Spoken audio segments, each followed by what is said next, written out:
We go now to former National Security Advisor, retired General H.R. McMaster, who is with us from Palo Alto, California. Good morning to you, and I understand you can hear me now.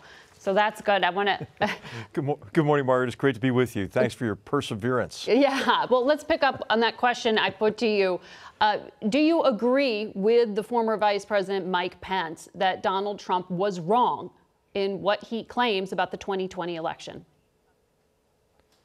Absolutely, and all Americans should agree with Vice President Pence. And, it's time, Margaret, I think, to demand more from our political leaders, demand that they stop compromising confidence in our democratic principles and institutions and processes to score partisan political points. And as you know, this happens across both political parties, and it's just time to stop. And do you believe January 6th was in any way legitimate political discourse? No, it was illegitimate political discourse because it was an assault on the first branch of government.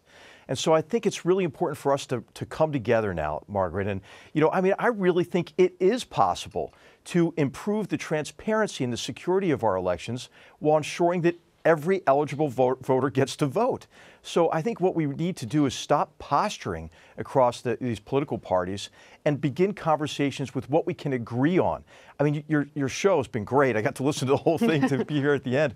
But it's pretty clear that we are emerging from a number of traumas of the past couple of years. And it's time for Americans to come together and to restore our confidence in who we are as a people and in our democratic principles and institutions and processes. And of course, Russia preys on our weaknesses and divisions and tries to portray democracy as weak. But, Margaret, I believe that totalitarianism is fragile and weak, and democracies are resilient. And we can work together and come out of these traumas stronger. Thank you for your clarity on those questions. General, the Trump administration back in 2018 was the first to give lethal aid to Ukraine, those anti-tank systems. It didn't deter Vladimir Putin from what appears to be a plan to invade. Why not? Well, who knows what it deterred, Margaret? It's hard to prove a negative. Of course, Russia will push, Putin will push until he meets strong resistance. And so what we really need, and what you're starting to see, I think, is deterrence by denial, convincing Putin that he can no longer accomplish his objectives through the use of force. And so if his objective is to divide NATO, what he needs to see is a NATO who comes together with a stronger and higher degree of unity. If he wants to weaken Ukraine and keep it under its thumb, he's going to see, obviously, a rise of nationalist sentiment in Ukraine. And Ukraine is doing everything they can to strengthen themselves, not only militarily, but also economically. And what I'd like to do is see the whole world amplify the Ukrainians' voices and actually support them militarily, but also economically as well. And, Margaret, I think what you see this past week, some anxiety on the part of Ukrainian leaders, because as Russia continues to prepare for what looks like a renewed massive offensive against Ukraine. It's important to remember they already invaded Ukraine. Right. 7,000 Ukrainians have already died as a result. So I think we need to help Ukraine economically as well as threaten Russia with economic consequences. What can we do to help strengthen Ukraine in the face of this crisis? Well, what do you think is the impact then of this growing alliance between Russia and China? And, is China going to be emboldened by what happens next in Europe?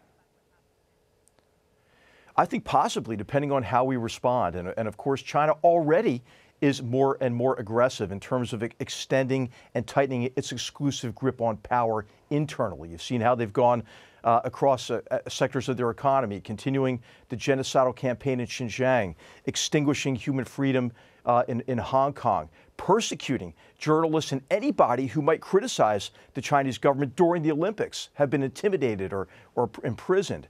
And then, of course, externally as well, Margaret, and we've seen them bludgeon Indian soldiers to death on the Himalayan frontier, weaponizing these islands on the South China Sea. Now they're painting some of their naval ships Coast Guard colors so they can claim really the biggest land grab in history in the South China Sea. And then, of course, Taiwan is probably the most dangerous flashpoint, and we've seen how aggressive they've been there as well. So it's really important, I think, for the free world to come together to strengthen, again, our confidence and to communicate to these totalitarian regimes that they can't accomplish their objectives at our expense.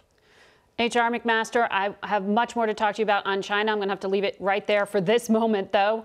That's going to be for us today at Face the Nation. Thank you for sticking with us through some bumps. We'll see you next week.